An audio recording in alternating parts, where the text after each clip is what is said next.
sejam muito bem-vindos a mais um Força na Peruca. E aí, Cris Monteiro? Você com essa carinha de que nunca pegou ônibus na vida? Cris Monteiro é uma pessoa, gente, ela não sabe onde fica a periferia. Eu não sei, onde Ela que não é? sabe. Periferia, o que é isso? Ela não lembra mais. A gente tá aqui para inspirar você a ter força na peruca. A história da Cris, você conhece no livro dela, Careca de Saber. Cris é vereadora aqui na cidade de São Paulo. E um monte de gente fala, não, porque esta liberal, esta madame, esta não sei o quê. E no livro você vai ver que ela nasceu na periferia do Rio de Janeiro. Teve de tomar muito ônibus, dia de chuva, baldeação, até construir uma carreira no mercado financeiro internacional, viajar o mundo e agora está aqui na política. É por isso que a gente traz gente para inspirar você, né, Cris? Gente interessante, que tem história para contar, gente inteligente, bacana, né? Sim, para te inspirar a ter força na peruca, gente. Porque cada um tem ali a sua saída, a sua criatividade, o seu pulo do gato. Não estou falando para ser bilionário. Não, nada disso. Mas para se sentir melhor, se sentir realizado, se sentir fazendo coisas que têm significado. E quem que a gente vai trazer hoje? Hoje a gente vai trazer uma pessoa que adora fazer coisas com significado. E eu não entendi nada porque esse homem é engenheiro. O cara é engenheiro. Jura? Com especialização em finanças pela Poli. Deus me livre. Eu nunca ia chutar isso. Não, também não. Porque esse é o homem que eu acho que tá lá na planilha. Dane-se, vamos ver quanto fecha aqui a meta, não sei o que, papá. É um cara da área de negócios.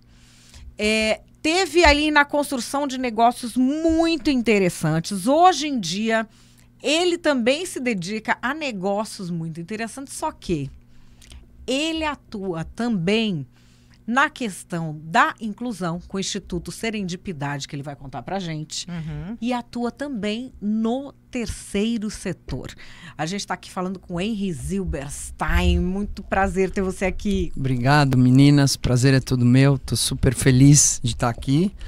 E já gosto muito de falar. Então, já começando a falar, durante muitos anos, eu fui assim, engenheiro de planilhas, até que um ex-chefe meu me entrevistou e falou, cara, apesar de você ser engenheiro da Poli, você é um vendedor, só que você ainda não se descobriu.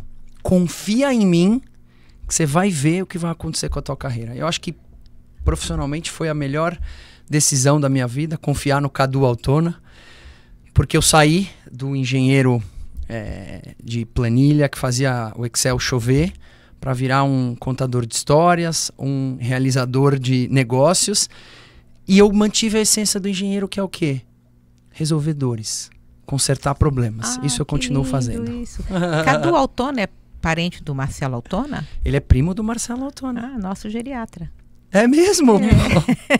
Nosso geriatra. Nossa, porque eu vi você com ele. É verdade, que legal. Que legal. E você, nessa área de engenharia, você é uma pessoa que teve uma vida encaminhada para que ela fizesse sentido dentro, vamos dizer, de uma bolha, de um segmento da sociedade, onde você performou ali com excelência, aprendeu os códigos sociais, aprendeu os códigos educacionais, e ali ficou. Você ficou quanto tempo trabalhando só com engenharia, com negócio, business? Eu fiquei entre os 5 anos da engenharia e mais 3 anos depois de formado, porque eu primeiro eu sou engenheiro civil, então eu comecei trabalhando em obra, depois em negócios, mas dentro de incorporadoras, e depois eu migrei e fiquei 2 ou 3 anos em consultoria estratégica, consultoria de negócios, mas atrás do Excel, planilhando, fazendo modelo, simulador de potencial de consumo, etc, etc. Eu migrei mesmo para a área de vendas, para a área comercial, com 25 anos, quando eu fui trabalhar numa empresa inglesa chamada Michael Page, de recrutamento e seleção de executivos. Conheço bem. Aí eu fui ser headhunter. Uau, não sabia que você tinha passado pelo Michael Page. Olha. Não, foi headhunter lá? Headhunter. Você fazia headhunter em que área? Eu fazia posições de média e alta gestão para as áreas de marketing e vendas, basicamente em empresas de varejo e bens de consumo.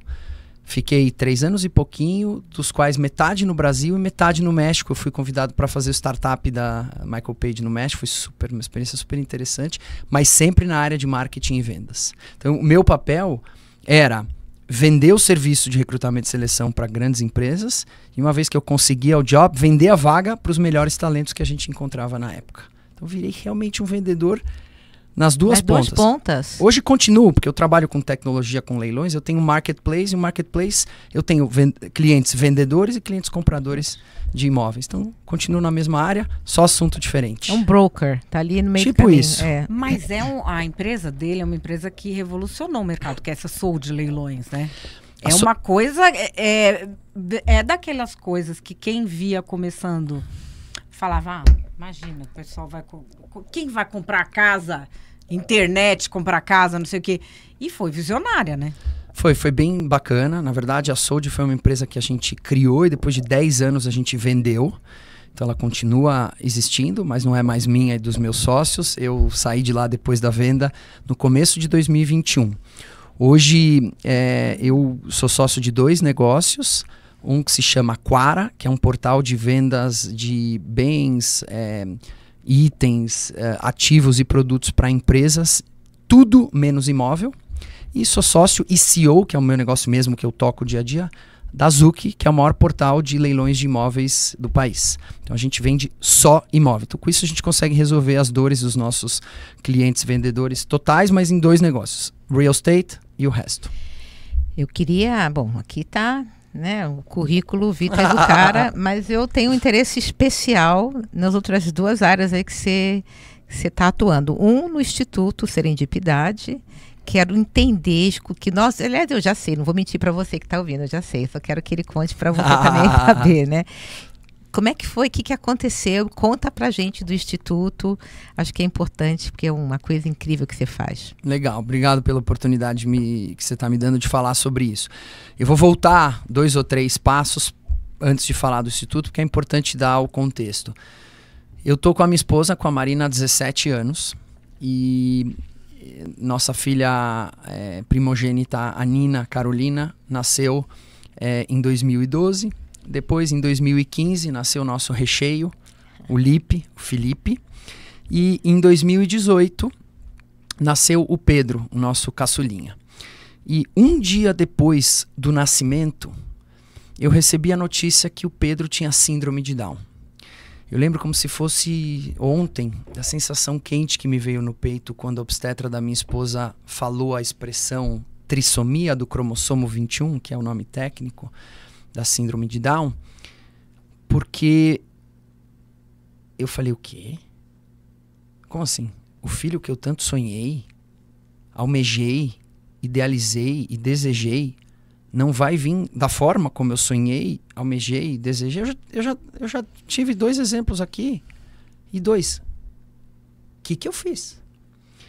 E eu conto isso e falo que eu olhei para Deus e falei o que eu fiz, com extremo carinho e respeito em relação ao Pedro e todas as pessoas com deficiência, mas ao mesmo tempo com a sinceridade que eu entendo ser necessária para alguém que hoje busca mudar a visão de pessoas que pensem como eu pensava. E por que eu não recebi bem a notícia?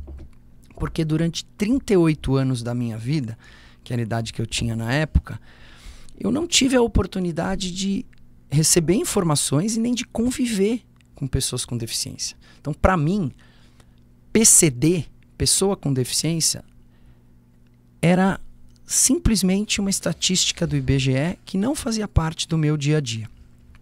Então eu, durante 38 anos, estabeleci referenciais e pré-conceitos sobre esse grupo populacional sem conhecer a verdade. Então quando a obstetra falou síndrome de Down e teu filho, meu cérebro começou a fazer associações de deficiência com doença, deficiência com incapacidade e deficiência com infelicidade, que me levaram a achar que era uma coisa ruim.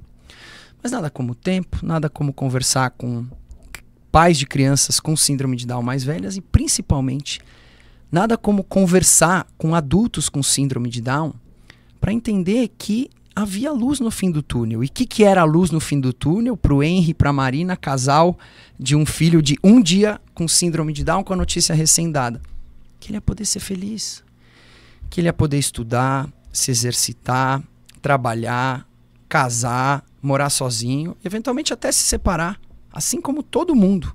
Então acho que o primeiro grande ensinamento que o Pedro nos ofereceu é mostrar que há outras formas de ser, existir e ser feliz, além daquela que eu enxergava como reflexo da bolha em que eu vivi. E todo esse meu podcast aqui para vocês... Não, continua, por favor. É muito bom te escutar. Incrível. Obrigado. Para dizer que a partir do momento que eu entendi que a síndrome de Down do Pedro era uma de das suas milhares de características, que Deus não deu um carimbo para ninguém para dizer, olha, esse é o padrão certo.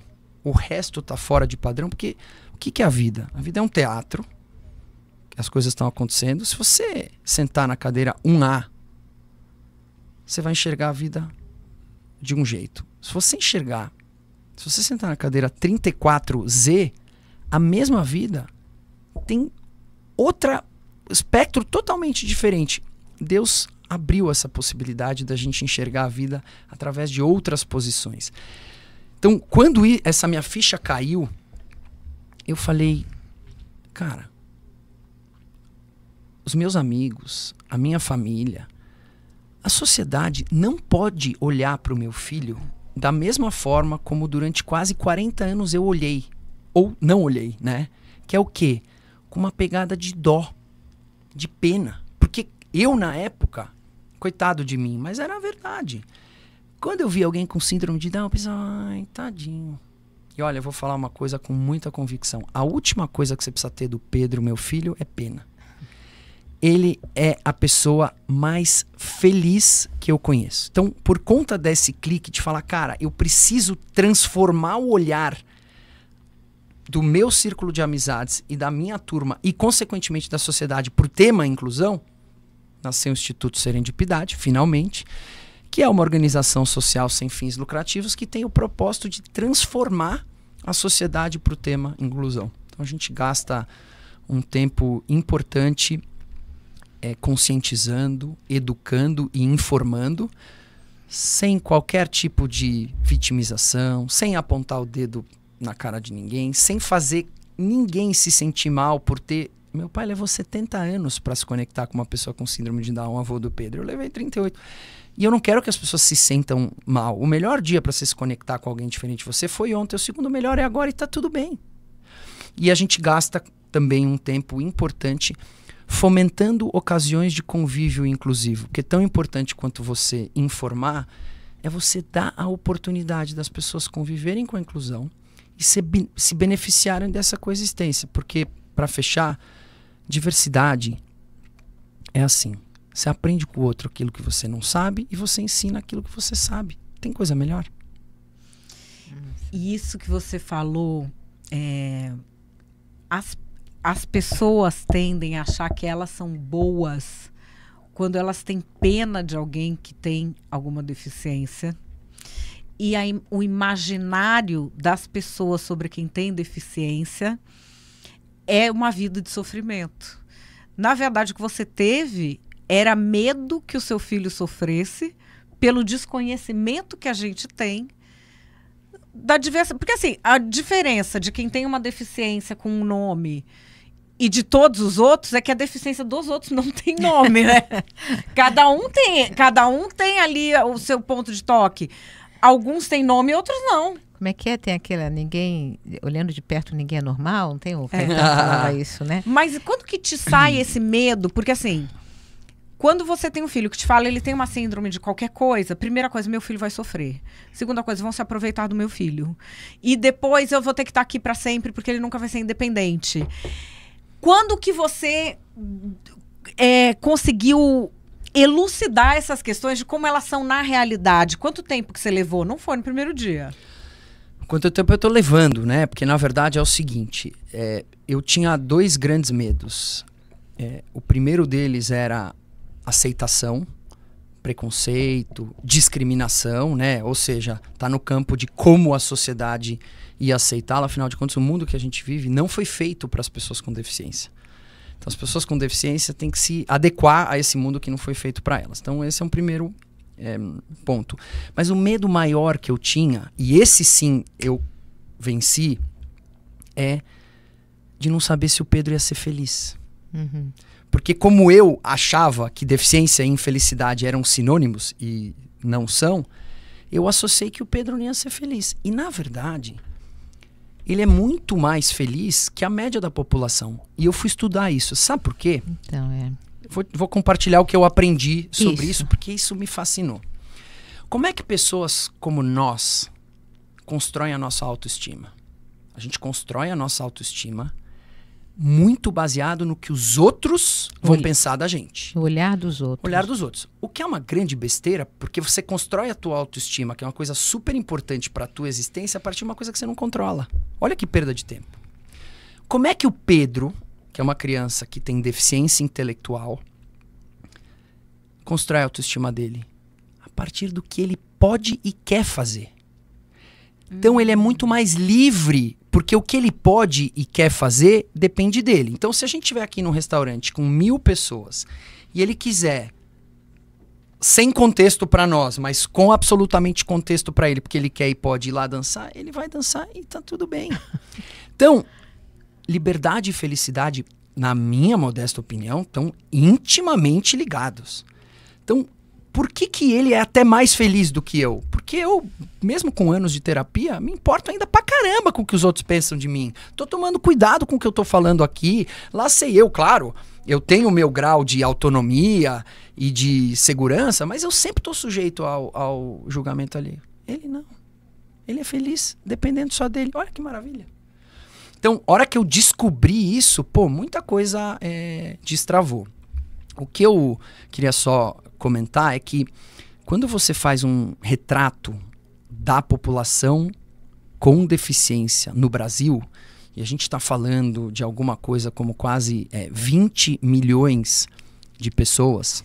Nossa. Já saiu um dado em 2010 que 25% da população, na época 45 milhões, tinha deficiência, mas esse dado foi reformado porque considerou-se, por exemplo, miopia uma deficiência. E não deixa de ser, mas a abordagem seria uma dificuldade considerável de locomoção sensorial, intelectual, motor, etc, etc. Então, ou, enfim, visual, auditiva. Então, a grande maioria das pessoas com deficiência no Brasil são pessoas menos privilegiadas do ponto de vista financeiro.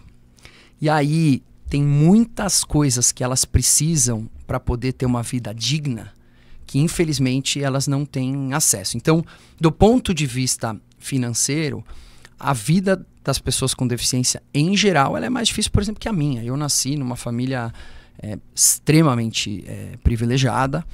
Então, eu, sim, sou um self-made man no sentido de que eu fiz as minhas coisas sozinho, mas eu parti da posição 10, né? Tem gente que parte da 1, tem parte que... Eu tenho amigos que partiram do menos 5. Edu Lira, meu amigo da Gerando Falcões, partiu do menos 10. Eu parti. Tem muitas pessoas com deficiência e famílias de pessoas com deficiência que já partem e que, quando chega a deficiência, retroagem em algumas casas, porque, por exemplo, a mãe muitas vezes tem que parar de trabalhar para cuidar do filho, daí diminui renda, e aí vocês já sabem o desdobramento. Mas eu continuo com medos, mas eu também continuo com medos em relação a Nina, o Lipe e o Pepo. Então, assim, é o medo de pai, de mãe, que acho que sempre vai ter. Agora, o medo da felicidade, da luz do fim do túnel, se ele ia poder viver uma vida que ele fosse protagonista e que ele se deliciasse e fosse feliz, isso aí, graças a Deus, eu tenho certeza, e eu tô vendo que ainda, por mais que ele tenha 6 anos, ele tá fazendo isso. E pros seus pais, como é que foi essa história? Porque você me parece uma pessoa assim, você fez tudo certinho, né? Tudo certinho, foi bem sucedido. Eu errei direitinho, é isso. Não, sim, porque quando você nasce numa família que é privilegiada, ou você vai levar aquilo adiante, fazer tudo certinho, ou você vai ser o doido. Você não é doido. Você é o cara que não é, fez bom uso do que recebeu. Aquela coisa do filho pródigo, né? Não tem, você pródigo, não. O que...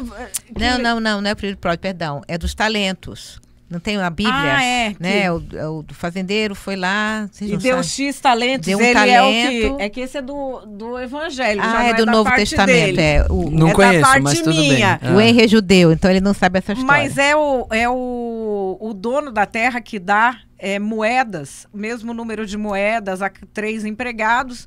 Um gasta, um só guarda e o outro multiplica. Você é o que multiplica. E o nome da moeda... Era o talento. Chama talento. Ah, é muito legal essa parábola bíblica que do legal. Novo Testamento. Você levou adiante. O que, de certa forma, fez com que você tivesse também numa melhor condição de entender o seu filho, de viver esse momento, de dar a ele uma vida muito legal. Inclusive, eu sei que você me contou que você estava no momento onde você vendeu sua empresa, você tirou um ano sabático. Eu queria que você contasse isso para quem está nos ouvindo. Eu falo disso e aí falo do sabático. Então, assim, só rapidinho, assim, para os meus pais, o momento da notícia foi duplamente dolorido. Porque eu acho que os pais, eles, da mesma forma como eu não imagino o amor de um neto, né? O filho do teu filho. Da mesma forma como o amor vem em dobro, porque é o filho do teu filho, eu acho que o sofrimento também. E só para ilustrar, meu pai é um cara super bacana, mas meu pai é um cara menos emotivo. Eu, até os 70 anos dele, até o dia da notícia do Pedro, eu nunca tinha visto ele chorar na vida.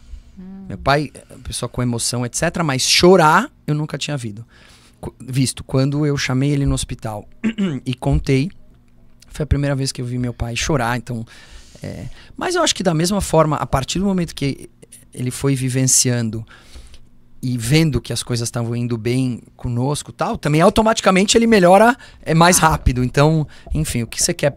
O que um pai quer para um filho, além de vê-lo feliz, prosperando, etc. Então, foi muito legal. E só para contar um negócio que é o privilégio do privilégio. Então tem tudo isso. A gente nasceu numa família privilegiada. Eu, graças a Deus, fiz bom uso de todo o ferramental que meus pais me proporcionaram. Estou tentando fazer pelo menos uma parte do que os meus pais fizeram para mim e para os meus filhos. Legal. Mas lá no Instituto, e a gente tem tanto programas próprios, quanto a gente apoia programas de ONGs parceiras. Então a gente tem bastante contato com a ponta, com diversas realidades de pessoas com deficiência intelectual no Brasil, nas áreas de saúde, de educação, esporte, cultura, lazer, entretenimento, etc. A realidade das pessoas com deficiência que a gente escuta lá nasceu filho, ninguém acredita, não tem apoio. Quando você olha na população menos favorecida, 80 e tantos % dos maridos, em caso de deficiências severas, abandonam a casa quando recebem a notícia. Quer dizer, é uma situação bem diferente. O meu caso foi muito diferente. Porque isso também nos ajudou, porque o nosso micronúcleo, a nossa família e os nossos amigos assimilaram a notícia e falaram, cara, tá tudo bem. Eu contei pra minha irmã, Andréia, chorando. Andréia, o Pepo tem síndrome de Down. Ela, e daí? Então, a gente ainda teve esse privilégio de que a nossa rede de apoio, já mesmo sem o conhecimento que depois a gente adquiriu e compartilhou com eles, falou, cara, a síndrome de Down não define o Pedro. A síndrome de Down é uma das suas milhares de características. Bola pra frente. Sobre o sabático, a gente, enfim, a empresa foi vendida, eu fiquei 2 anos como executivo do meu ex-negócio. E aí resolvi fazer uma pausa para, enfim, ver o que eu ia fazer. E aí eu dediquei meu tempo a 2 coisas. Eu fui trabalhar num fundo de investimento, que eu queria muito aprender a fazer negócio sob a ótica do investidor, porque eu sempre fui piloto de avião, mas nunca tinha sentado na torre de comando. Foi ótimo para eu aprender. Mas o principal para o nosso papo aqui é que metade do meu tempo desses 2 anos foi voluntariado e terceiro setor. Que eu vi lá no Serendipidade, eu sempre fui, como eu trabalho com leilão, sempre fiz leilões beneficentes, como vocês podem ver, gosto de falar, então tô sempre no palco, com microfone e tal. Eu falei, cara, que outros mundos que eu não conheço, podem me fazer tão bem quanto o mundo da inclusão me fez? Cara, tenho 40 anos, vendi a empresa, já estava tudo bem em vários aspectos, ficou mais ainda. Eu sei que eu vou voltar a trabalhar, assim, longe de querer me aposentar, até com o meu grau de hiperatividade seria uma coisa impossível, uma bomba relógio. eu vou me dedicar. E aí eu fui, assim, me dedicar mesmo. Prestei o meu tempo para diversas entidades, e aí, assim, fiz de tudo, assim, escolhe a entidade, fui, erradicação da pobreza, que eu já atuava, eu ampliei, sustentabilidade, biodiversidade, a questão da violência contra a mulher, educação pra caramba, enfim, e aí eu fui me, digamos, desenvolvendo nesses novos mundos e me conectando com pessoas e ideias absolutamente diferentes, que se eu não tivesse no chão de fábrica, na pista, aberto ao novo, eu não me conectaria.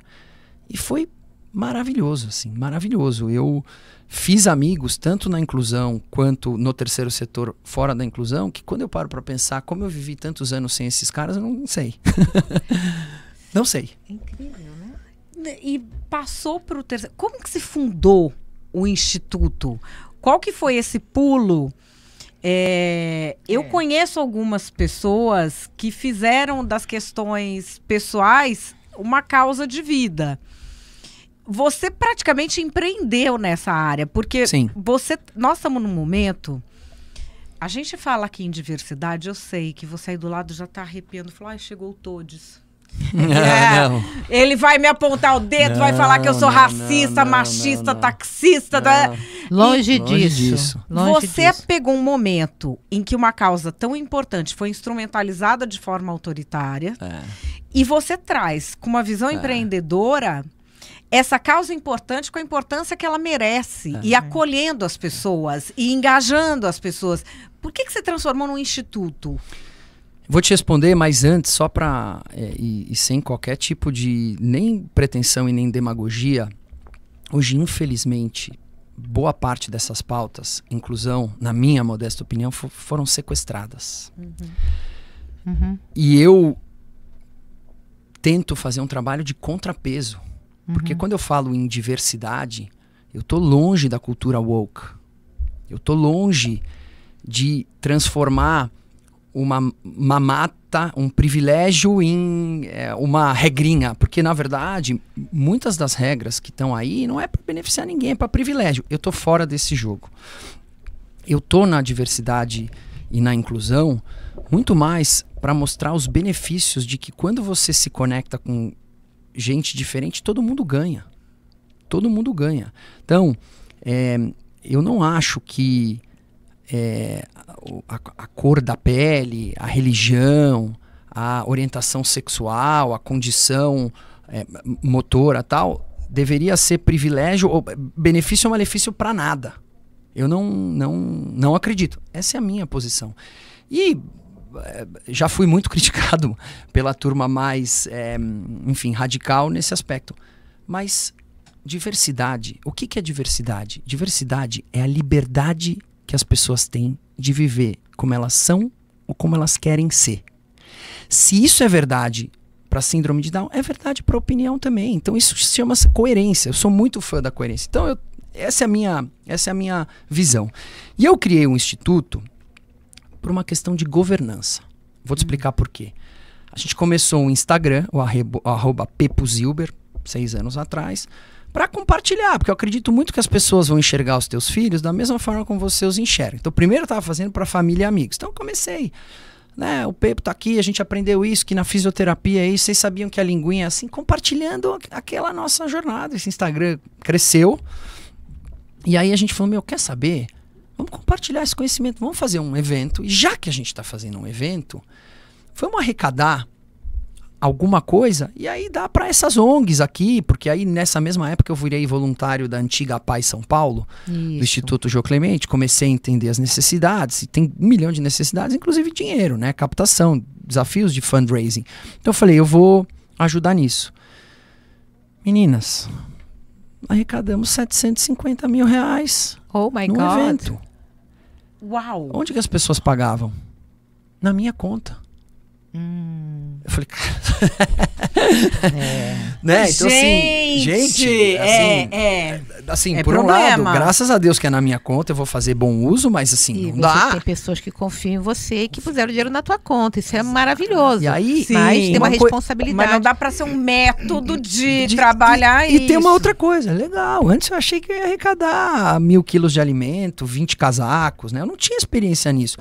Aí eu vou pegar esses 750 mil reais que o meu cliente estendeu a confiança que ele tem em mim nos negócios e me doou, que aconteceu muito isso, e eu vou entregar numa ONG que eu mal conheço. E o que ela vai fazer? E é o que eu tô avalizando, eu tô chancelando isso. Então a história do Instituto veio muito, porque a gente viu que tinha um espaço e que a gente precisava fazer as coisas direito. E não sei se eu vou surpreender vocês, mas se fosse hoje eu não teria aberto. Olha, é mesmo? Por quê? Porque o Brasil tem quase 900 mil CNPJs de ONGs. Não. 900 mil. Metade disso, mais ou menos, são religiosas. A outra metade somos todos nós. Tem a ONG da Dona Maria e do Seu João e tem o Médicos Sem Fronteiras, a Gerando Falcões, a ACD, o Einstein. Tudo isso são entidades do terceiro setor. Eu teria, ao invés de aberto um CNPJ de ONG, que eu tenho que ter governança, estrutura, reuniões, tem uma série de burocracias, eu teria pego toda essa energia e essa rede que o Serendipidade conseguiu montar e me acoplado a gente que já está na ponta. Porque o que a gente faz bem no Serendipidade? Eu acho que a gente atende bem as nossas crianças do programa esportivo, eu acho que a gente atende bem as nossas mães do programa de acolhimento no momento da notícia, o Dr. Marcelo Altona atende maravilhosamente bem os quase 80 idosos com deficiência intelectual que a gente atende lá na POI, não tem dúvida nenhuma.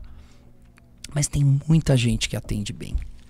Agora, o que a gente faz muito bem, que tem muito menos gente fazendo? Cruzar a ponte. Falar para o público que não conhece inclusão, que não conhece pessoas com deficiência. Fazer com que as empresas doem, não só por constrangimento, e não só por consciência, mas por convicção.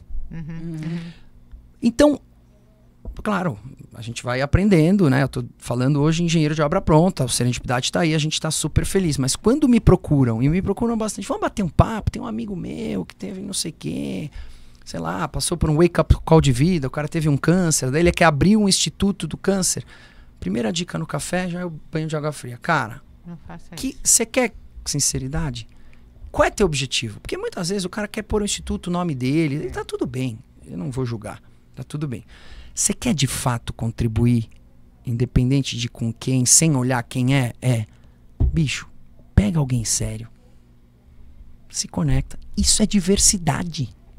Isso é complementariedade.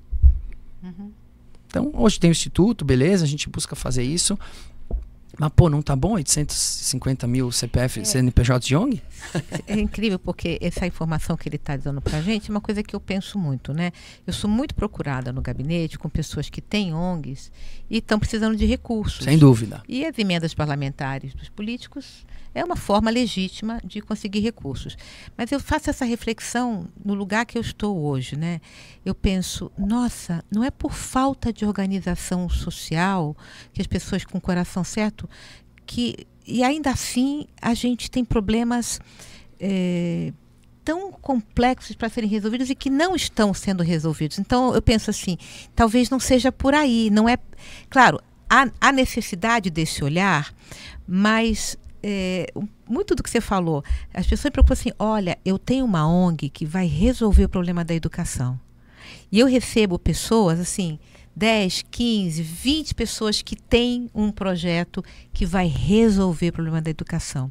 E o problema da educação, ele está aí, como a gente está vendo, né? Ele é resolvível. Não, ele é multidirecional, num grau de profundidade enorme em todas as dimensões. Exato. Né?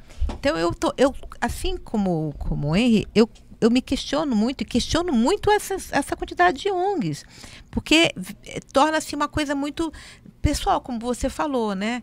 E eu acho que esse direcionamento poderia ser, né, gente, olha, tem gente que já faz procura essa organização. Quem sabe Isso. você se juntando com aquela organização, como você pode contribuir? Você é um bom administrador?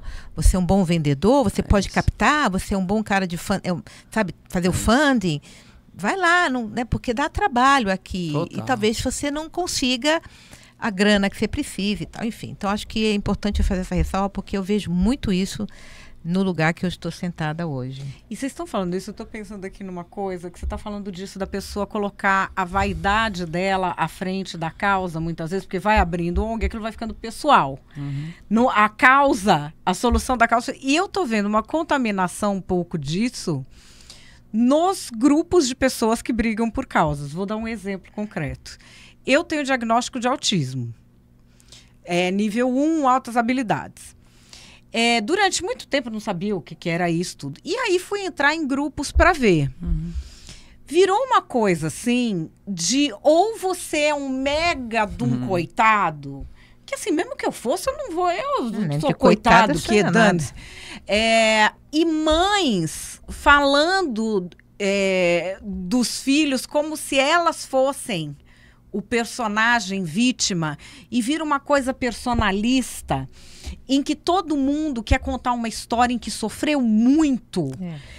E ter um protagonismo com essa história de sofrimento, e ninguém quer resolver o negócio, entendeu?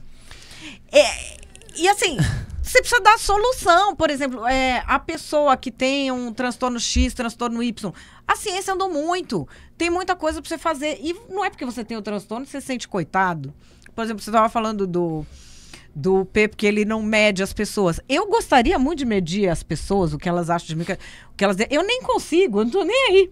Então, assim, eu tô em outro mundo. E isso de se vitimizar e se fazer o coitado, eu acho que afasta de soluções. Bom, assim, quando a gente fala de um problema desse tamanho, né? Hoje existem estudos dos Estados Unidos que mostram que a prevalência do autismo é 1 para cada 45 pessoas. Sim.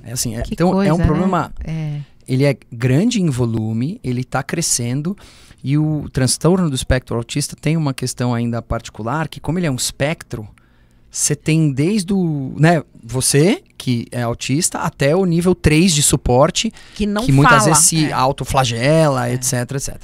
Então, realmente, eu acho que tem situações bem delicadas, que tem dor, etc, etc. E tudo bem, mas lembra da diversidade? Ter vários caminhos, várias possibilidades. Diversidade são possibilidades. Onde a gente atua onde eu acredito que a gente vai conseguir construir mais pontos, é tentando não focar na vitimização. Porque quando você conta uma história se vitimizando, que olhar a pessoa vai ter de você? Pena. E tudo bem, tem vezes que a história é triste mesmo. E tem não muitas. O mundo é maluco, né? Mas tem um espaço, um campo de possibilidades tão maravilhosas, que é aí que a gente foca. Não é uma questão de dourar a pílula, não é uma questão de romantizar, é só uma questão de ocupar um espaço para poder construir conexões a partir do lado positivo da história quando ele existe, e ele existe com muita frequência. Então acho que é meio por aí. Você estava falando disso, de, por exemplo, autistas nível 3. Tem uma história muito interessante do meu filho, que tinha um coleguinha autista nível 3. A mãe japonesa, uma família japonesa, a mãe maravilhosa, a mãe fazia tudo, e ela fazia com uma desenvoltura que eu falava, gente, eu aqui achando que eu tô tendo trabalho, e essa mulher tão, sabe? Descolada, né? Descolada e não sei o quê. Eu sei que depois de um determinado momento, esse menino não fala até hoje. Ele é não verbal. Ele convivendo com os colegas, os colegas, meu filho falava assim, não, ele quer aquela bola verde ali. E dava, mas como é que você sabe? De repente, Eles se entendem. eu não sei te isso. explicar como a classe inteira isso. entendia o que esse menino falava. O menino, não, por exemplo, estava num lugar, fazia um barulho, ele podia entrar em crise. Conseguiram fazer o menino dançar a quadrilha da festa junina, Os Amigos. E ninguém sabe, Incrível. tipo, ninguém nunca soube explicar como.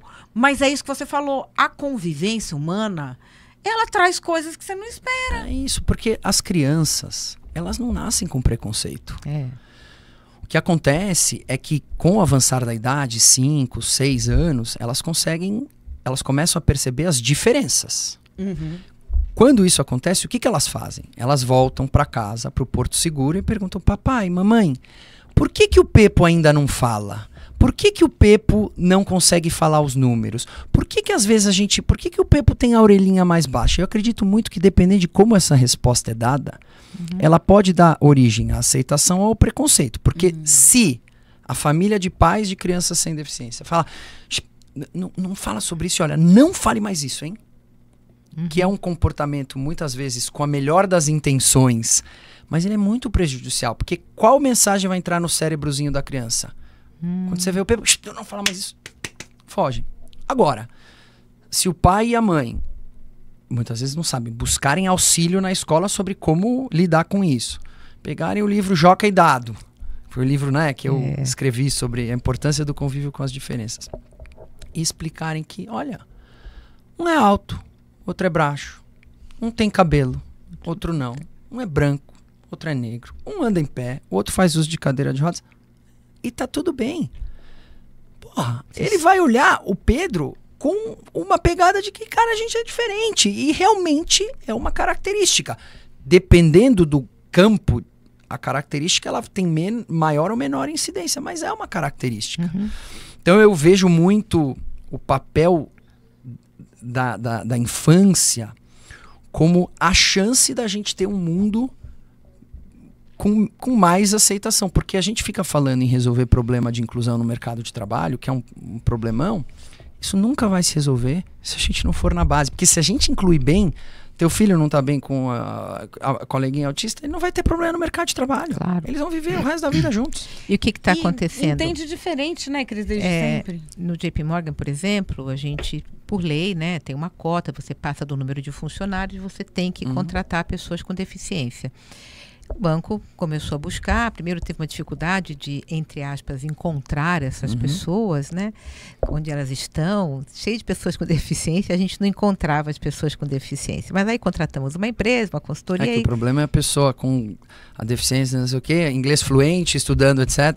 Exatamente. Um pouco mais complicado. Infelizmente. Né? Quando a gente entendeu, né, finalmente, né, a gente, olha, não é bem assim e tal, ok.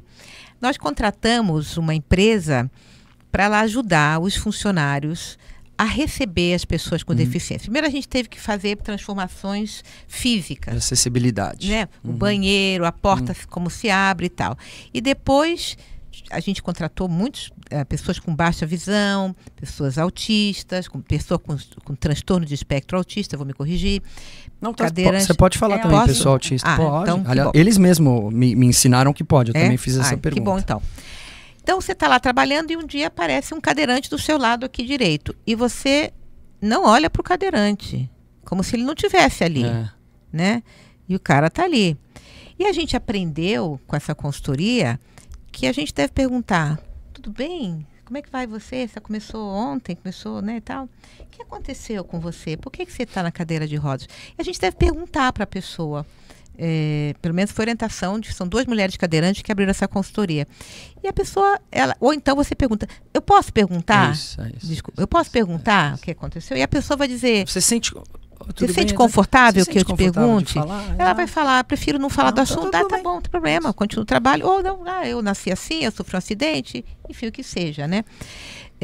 Porque a gente não está acostumado, né? Lá naquele banco, todo mundo branco, andando de pé, como você falou, bacanas, né? Tarará, e acontece a pessoa com baixa visão, fica colada naquele, tem uma coisa diferente e tal.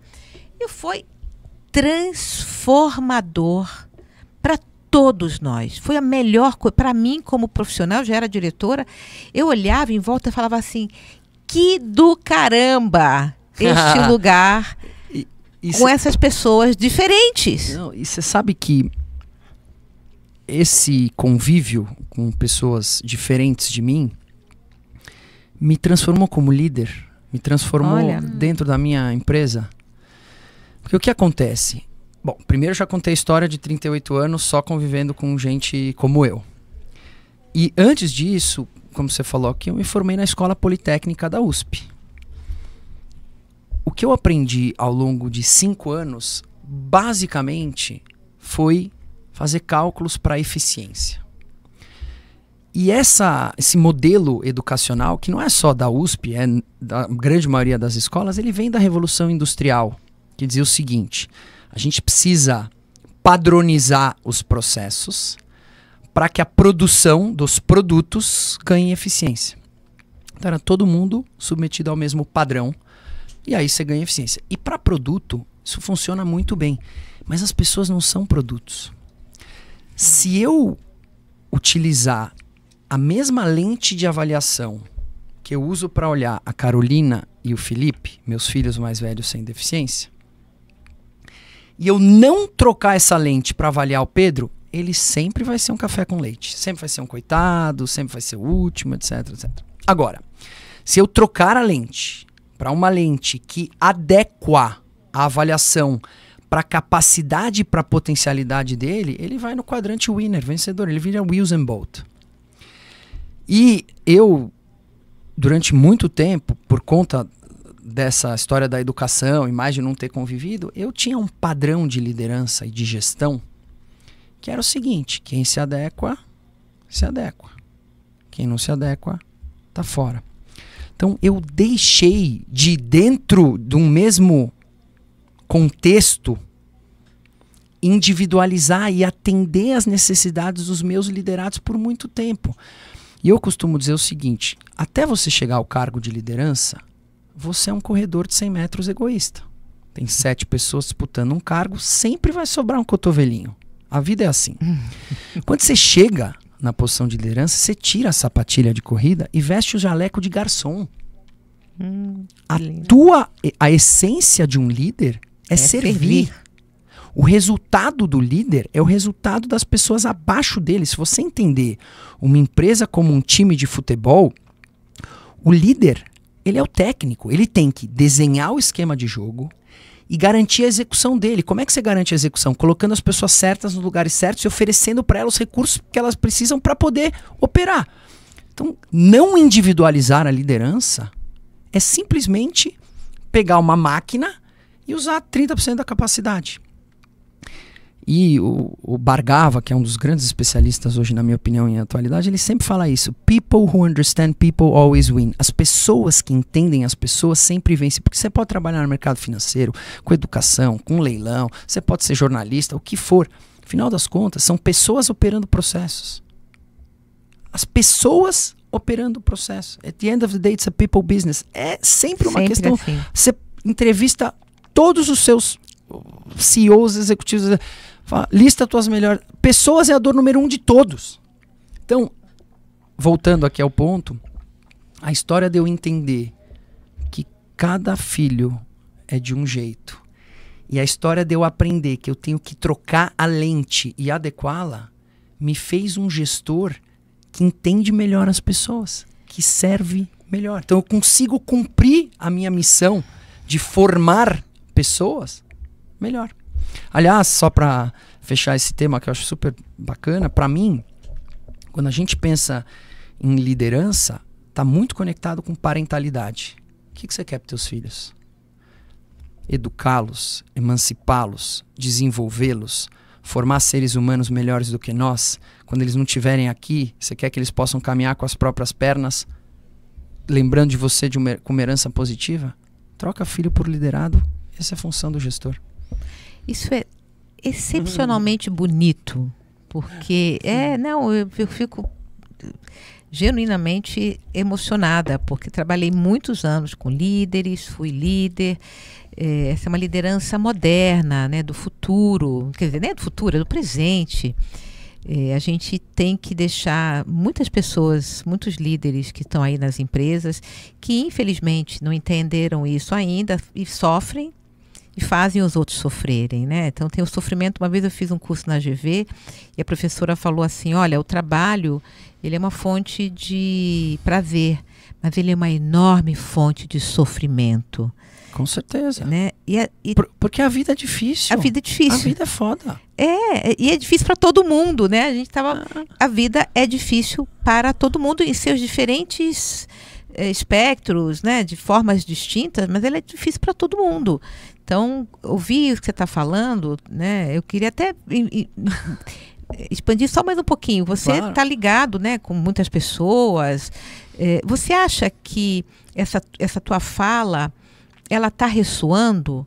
Como é que você está vendo os seus pares? Olha, eu particularmente estou ressoando, eu dou aulas, sou mentor do G4 Educação, então procuro compartilhar um pouco desse aprendizado, ao mesmo tempo que eu aprendo, porque eu estou lá muitas vezes numa sala com 150 executivos, empreendedores de muito sucesso, e tem muita troca, não é só unidirecional, tem perguntas, respostas, tem troca e tal.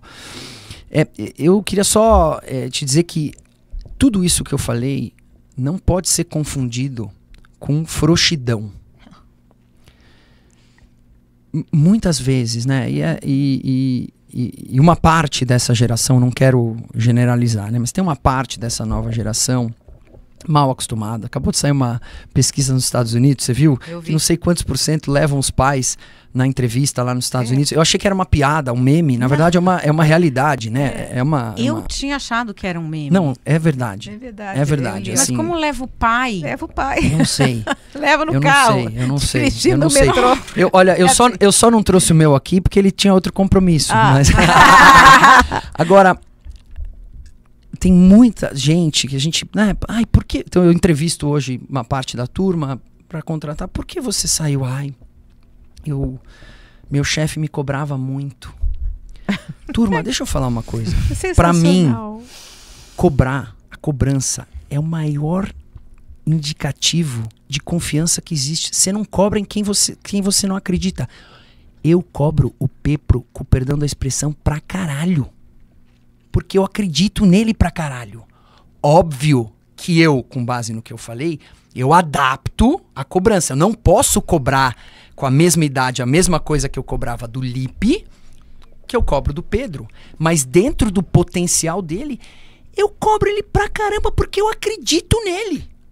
Então, eu acho que esse equilíbrio da liderança dá uma explosão positiva. Então você adapta, você entende as necessidades, você escuta, você adapta, você dá a ferramenta, mas você coloca a barra lá em cima. Né? Porque sem ambição, sem motivação, não existe. Não existe. Então eu vejo 2 movimentos, né? Esse mundo tá meio polarizado, né? meio polarizado, e não é só no Brasil, né? A gente tá vivendo. Então eu vejo uma parte de uma turma meio acomodada, que não quer nada com a vida, que você chega, sei lá, que ainda acha que tem a pandemia no sentido, né? A pandemia levou todo mundo para casa porque era pandemia. E tem negócios que conseguem rodar hoje com home office. Tá tudo bem. Agora, tem negócio, o meu negócio, por exemplo, é um negócio que já é muito difícil gerenciar tete a tete. Com o home office é mais difícil ainda. Daí você vem e fala, turma, olha, pro bem da empresa, e o bom líder é aquele que pensa na seguinte ordem: primeiro o que é bom para a empresa, depois o que é bom para o departamento e depois o que é bom para as pessoas, não o contrário. Vai fazer uma pesquisa lá nos teus 100 funcionários, fala quem quer vir, quem quer não vir, você não chega a consenso. Então você tem que tomar a decisão do que é melhor para a empresa. Tem uma parte da galera que não quer, mas graças a Deus tem uma parte ali, e eu vejo isso muito no G4, são 45 mil alunos, não todos passaram por mim, claro, mas eu tenho uma boa amostra porque eu estou lá há 2 anos. Pô, tem uma turma aí que tá realmente seguindo essa cartilha e não à toa tá indo super bem. E essa coisa que você falou, o choque de geração também é um outro tema, né, para gestão, porque hoje em dia quantas gerações a gente tem convivendo juntas numa mesma empresa? Porque você tinha, sei lá, 2. Hoje você tem quantas gerações trabalhando no mesmo ambiente, cada uma com as suas coisas, seus potenciais, suas deficiências? É uma mudança. Eu, por exemplo, eu fiz uma transição de carreira, não que eu acho que político seja carreira, mas eu mudei de atuação. Não é carreira? Para muitas pessoas são. Para mim não é. Entendi. Agora entendi. E esse acho que é um grande diferencial dentre os vários que você tem, né? Dentre os vários que você tem. Eu acho que não, ser político não é carreira na minha visão. Mas enfim, eu mudei de atuação aos 58 anos. Eu vou fazer 63 daqui a 2 semanas.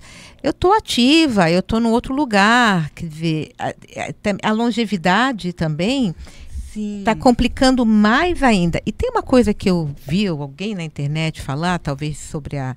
e eu não gosto de criticar muito a juventude, porque eu fui jovem, eu achei que meu pai e minha mãe criaram um gap entre eu e eles, as minhas músicas eram ruins, então eu não podia escutar minhas músicas, e isso cria um gap. Então eu procuro não aceitar, entender, mas... within reason, né? Dentro de uma razão. Então, eu estava vendo uma psicóloga, não sei o que ela falou, que algumas pessoas de gerações mais recentes, elas não têm escassez. Não estou falando dos vulneráveis, tá? Vamos falar daquelas pessoas, né, de uma classe privilegiada. Elas não têm escassez, não falta nada para elas. E nós, eu não sou mãe, né? Então é muito fácil eu dar pitaco. Mas eu vejo, né? Tenho amigos e tal... Não tem escassez. Quer dizer, tudo está ali, muito disponível. Uma letra de música, Cris, comparando um menino de uma classe alta, abastada, anos 80. Para você pegar a letra do Michael Jackson, tinha que esperar sair o LP, ou mandar alguém trazer dos Estados Unidos, vir para cá, olhar. Hoje ele tem um negócio na mão... Lançou a música, ele tem aqui a letra da música, a partitura, não sei o que. Isso também conta. Outro... E eu não estou aqui dizendo que a gente deve botar regras dificílimas, mas talvez explicar para as crianças e para os jovens algumas dificuldades, né? Deixar um pouco ele perceber, porque senão chega no mercado de trabalho e vai levar o pai na entrevista. Eu assim, eu acho assim, eu acho que eu e a Marina temos mais acertado do que errado, espero eu, mas claro, todo mundo erra, então não estou pagando aqui a cartilha perfeita, mas é igual andar de bicicleta, você só vai aprender para valer tomando 2, 3 tombos. Cara. Perfeito. Você precisa às vezes tomar. Mas você falou um negócio da idade, eu lembrei do recém-falecido Abílio Diniz, que ele falava muitas coisas interessantes, mas uma delas, o Abílio falava, olha, para ser velho, você precisa ter idade. Para ser jovem, qualquer idade serve.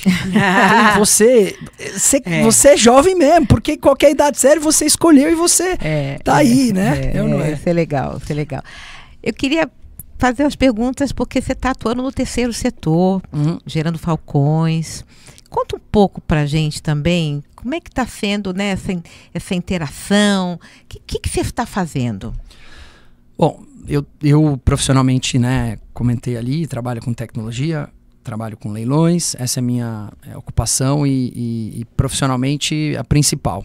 Mas, no meu tempo livre, digamos assim, eu apoio algumas instituições, então eu tenho o Serendipidade, eu também estou conectado com uma instituição chamada On Safari. Ah, conheço bem, do Pedro. O Pedro, o Mário, enfim, que é uma ONG que faz um trabalho espetacular de conservação ambiental e ajudo muito a Gerando Falcões desde 2018. Eu acho que de todas as ONGs que eu vi, eu tive o privilégio, como eu comentei aqui, de ver ONGs de assim, potências, né? Que poderiam ensinar a Tesla, a Apple, a Amazon e a Microsoft a como atuar do ponto de vista de propósito, entrega e tal. Mas a Gerando Falcões, ela me tocou de uma maneira diferente. Eu acho que a Gerando Falcões, para quem não conhece, é uma ONG fundada pelo Edu Lyra, 12, 13 anos atrás, que tem a missão de acabar com a pobreza da favela no Brasil antes que Marte seja colonizado. Primeira vez que eu conheci o Edu, em 2018, ele precisava de uma plataforma de leilão online, e aí uma amiga minha sabia que a gente tinha e emprestava, né, voluntariamente para essas ONGs, ele veio, e aí eu vi o nível de ambição de arrecadação, eu falei, cara, não funciona assim, né? No online as pessoas, você não tem o calor. Deixa eu falar com esse cara. Eu falei com esse cara, quando ele me falou que ele queria erradicar a pobreza, eu falei, esse cara tá louco, né? Assim, mas tudo bem, eu vou ajudar ele, tá tudo bem e tal. Quando eu conheci pra valer, eu entendi que da onde ele veio pra onde ele tá é muito mais longe do que onde ele tá hoje pra erradicar a pobreza, por mais louco que possa parecer. Pra quem não conhece, @EduLyra vai entender. Mas acho que eu estou muito conectado com fundraising, né, com captação de recursos e com parcerias, então seja com empresas como com pessoas, porque o que me encanta na Gerando Falcões? Acho que são 3 coisas. Primeiro, eles têm um propósito muito nobre, né, erradicar a pobreza. Segundo, eles têm uma capacidade de execução acima mas muito acima da média, assim, se você for olhar o que eles estão fazendo, com a complexidade de onde eles estão atuando, na velocidade que eles estão fazendo, para mim é muito impressionante. E terceiro, acho que eles tiveram a capacidade de agregar um time de pessoas, são centenas, inclusive de voluntários, que estão à disposição e estão querendo de fato fazer parte dessa mudança. Muitas vezes as pessoas têm na cabeça que ajudar a ONG é doação, é dinheiro. E claro, dinheiro é dinheiro. O amor ainda não paga boletos, então é super importante o dinheiro. Mas tem tantas outras possibilidades de apoio que as pessoas às vezes não sabem, não acreditam. Então, é claro que para a ambição que a gente tem na Gerando Falcões, a gente vai precisar de bastante dinheiro, não tem dúvida nenhuma. Mas tanto quanto o dinheiro, a gente precisa de contato, a gente precisa de abertura, a gente precisa de ideia, a gente precisa de braço, etc, etc. Então, parte do meu papel é não só conseguir o dinheiro, mas ajudar nessa terceiro pilar de arregimentar pessoas e empresas que queiram estar junto. E eu aprendi que tem 3 formas de uma pessoa ou de uma empresa fazer doação. São os 3 Cs. Primeiro, você está constrangido. Então você tomou uma multa, você foi autuado porque você não está lá na cota. Putz, grila, vou apoiar a ONG porque você está constrangido. Segundo, numa escala, consciência. Porra, cara, tô indo bem, sou privilegiado, então vou ajudar, preciso dar meu give back. Tem um amigo que fala que se você precisa give back too much, é porque você took too much. Eu já escutei isso, é maravilhoso. Ricardo Semler fala isso. Enfim, então, é ele mesmo. E tem um terceiro C, então constrangimento, consciência e convicção. Que é quando você faz, porque você acredita que aquilo é bom para todo mundo. Eu tô no campo do C, da convicção, até por uma questão estratégica, porque quando você fala no âmbito das empresas, o C do constrangimento e o C da consciência é um tiquinho do bottom line que você pega. Quando você fala do C da convicção, é um tiquinho do top line. Então, o tamanho da possibilidade, o mercado endereçável, ele é muito maior. Então, divido aí meu dia, aprendo pra caramba, vou na favela, converso com a turma, para um branco privilegiado que por mais que tente furar, vive dentro de uma bolha. Sim, como eu vivo, é uma oportunidade inclusive de eu apresentar para os meus filhos novas realidades, né? Porque meus filhos estudam em escola de elite, andam de carro blindado, tem motorista, e eu não tenho vergonha nenhum de falar isso. Essa é a minha vida e eu exponho isso muito. Eu me exponho muito na rede social, mas o meu carro, a marca, onde eles estudam, você nunca aparece. Então, essa é a vida dos meus filhos. Então, quando você fala de dar senso do tombo, não que ir na favela é um tombo, mas de mostrar uma realidade, como eu faço? Então, essa é uma puta de uma oportunidade. Inclusive porque com essa agenda intensa de terceiro setor, coisas que eu fazia lá atrás, hoje eu consigo fazer menos. Então eu tinha um programa com a minha filha, a Nina, toda quarta-feira eu ia comer um temaki com ela. Até os 4 anos de idade, era religioso, eu morava em frente à temaqueria. Hoje em dia eu não consigo mais. Eu consigo às vezes, talvez uma vez por mês, mas eu não consigo. Por que eu não consigo? Porque eu estou trabalhando. Mas o trabalho não é obrigação, é prazer. Então a gente tenta, eu e a Marina, engajá-los nisso. Ótimo. Então ir na favela, ajudar, selecionar. Então o Lipe, o meu do meio, tá muito nessas de futebol.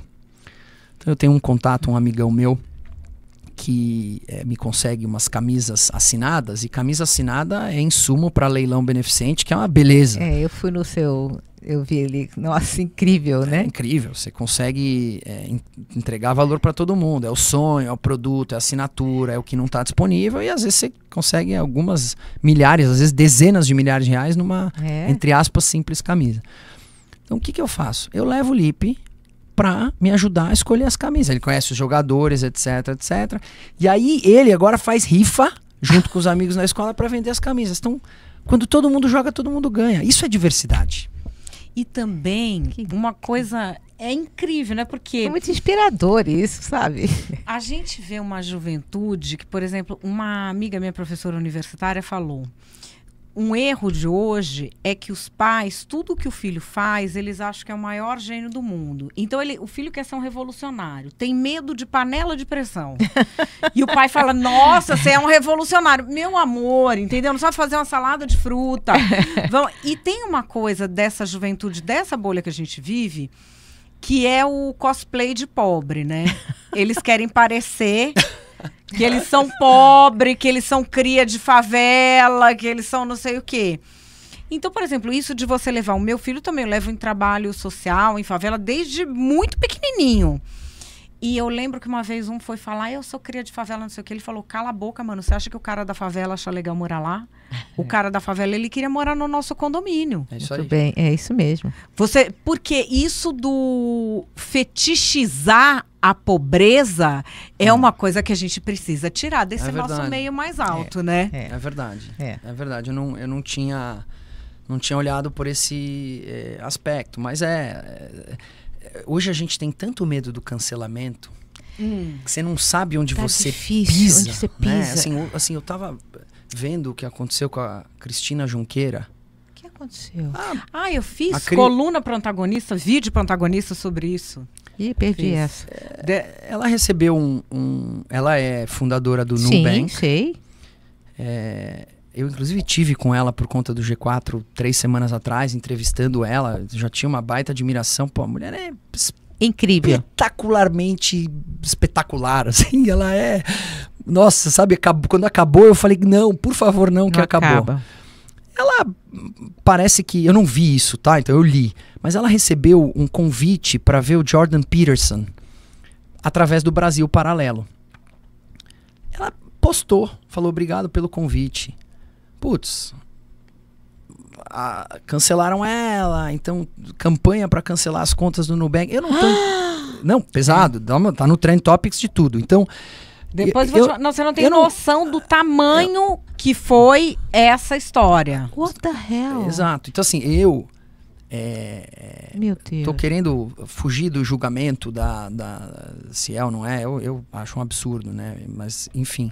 Mas o grau de cancelamento, qualquer coisa, né? Parece que as pessoas ficam te stalkeando pra achar aquela mínimo espirro que você eventualmente pensa em dar, tal. Então, por que eu tô falando isso? Porque eu acho que esse cosplay que você falou, que eu não conhecia, mas que eu vislumbro perfeitamente, acho que tá muito para poder pertencer, para poder falar, eu sou tudo isso, mas tal. E aí, voltando lá em algo que eu falei, é isso que o Pedro não tem. O Pedro é muito mais feliz. Ele tem a síndrome de Down dele? Ele tem. Você me pergunta se eu quero ter outro filho com síndrome de Down? Não quero. Claro que não. Por vários motivos. Em especial porque a sociedade ainda não está plenamente preparada para recebê-lo. Agora, se vier, tá tudo bem como teve o Pedro. Mas a minha escolha não é essa. Mas olha só, ele tá cagando pro cancelamento. Ele, se quiser ir no Jordan Peterson, se ele quiser ir no A, B, se ele vai ir onde ele quiser, porque ele pode, ele quer, ele é feliz, tá bom. Então é por isso que é essa conexão da felicidade que eu comentei antes. Tem essa coisa... eu tenho um livro escrito sobre... Eu ia falar agora, cancelando o cancelamento. E aí, é tão engraçado que no meu livro, isso que ele falou da Cristina Junqueira, a Cristina é a primeira executiva que eu vi falar sobre as vantagens econômicas da diversidade e da inclusão. A primeira que eu vi, muitos anos atrás. E no meu livro, eu trago um outro caso de cancelamento da Cristina do ano de 2020. Sim.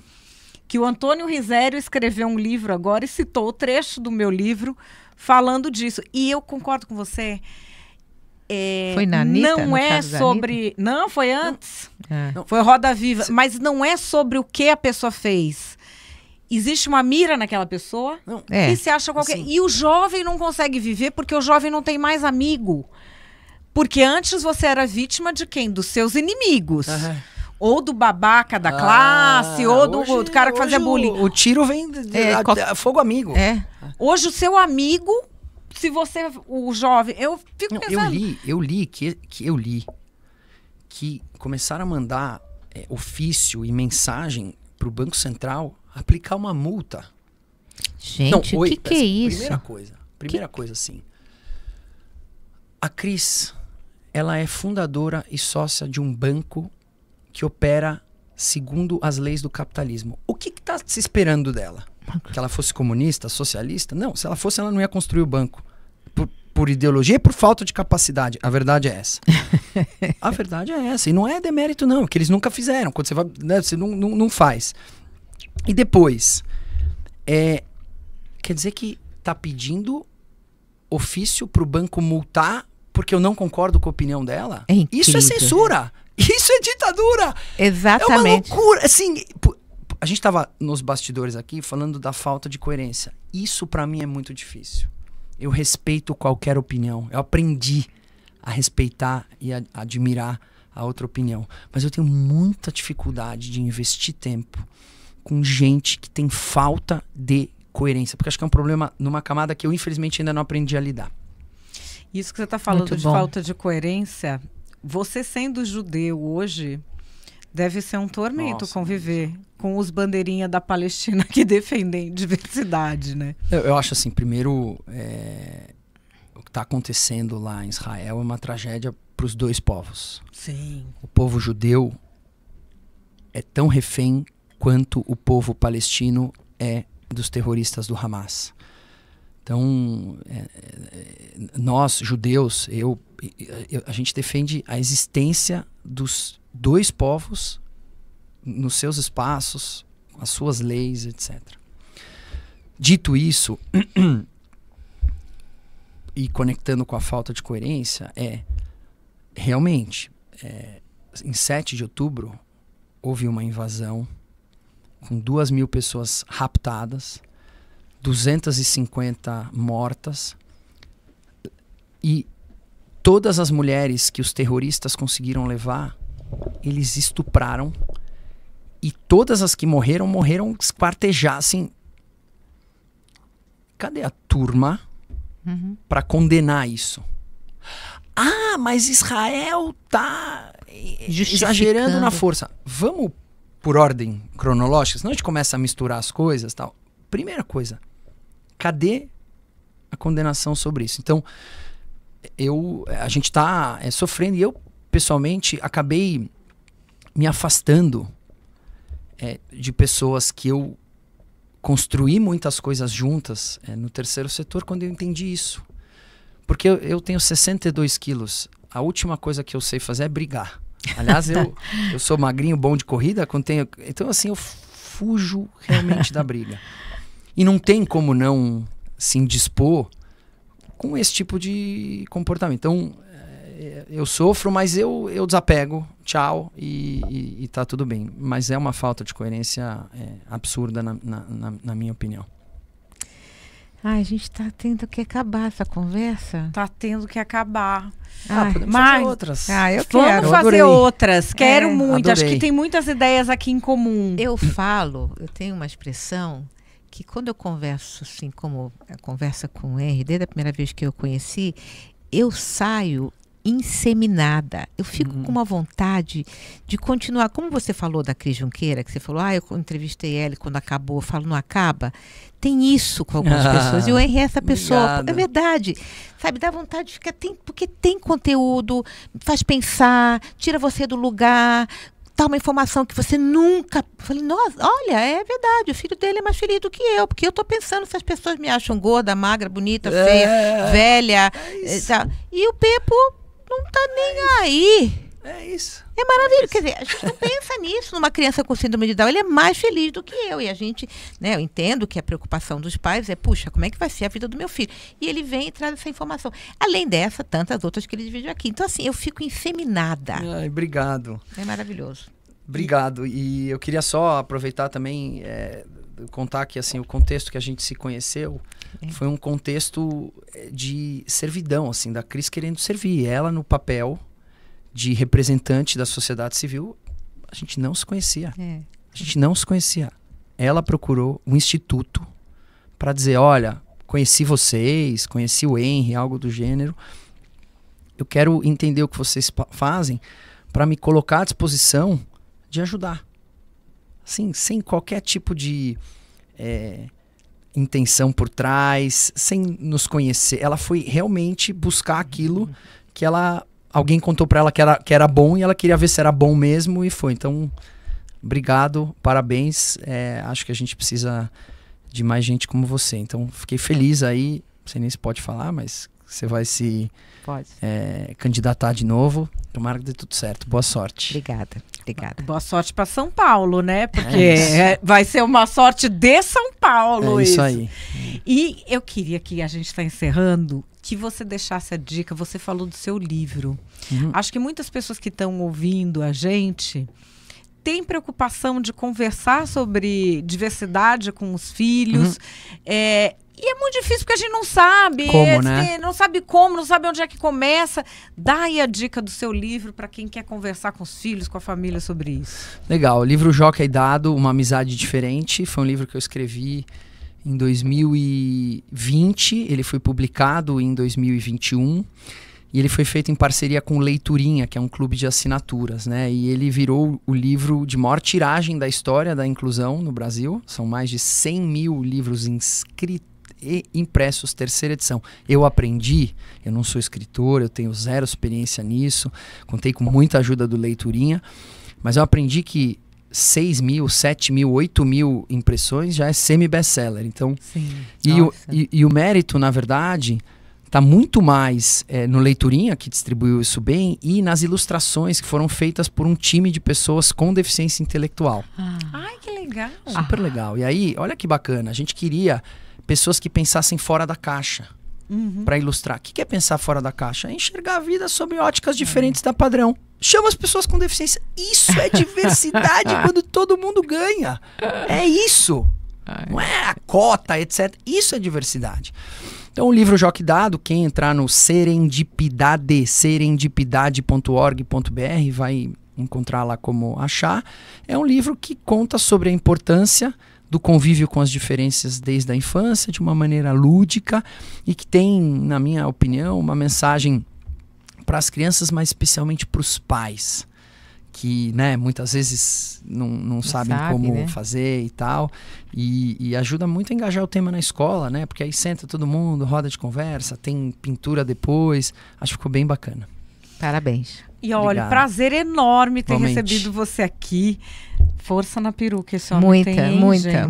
Ele, e vou fazer uma menção aqui, não a conheço pessoalmente, a esposa dele, certamente. São duas pessoas com muita força na peruca, né? Certamente. Parabéns, Marina. Tenho o privilégio aí de ter uma parceira maravilhosa. Que legal. E foi o maior prazer ter você aqui. Igualmente. Vocês, eu sei que gostaram dessa conversa, que vão querer compartilhar. A gente coloca os cortes nas nossas redes sociais. Hoje, Força na Peruca vai ficando por aqui. Semana que vem a gente volta. Grande beijo, até lá.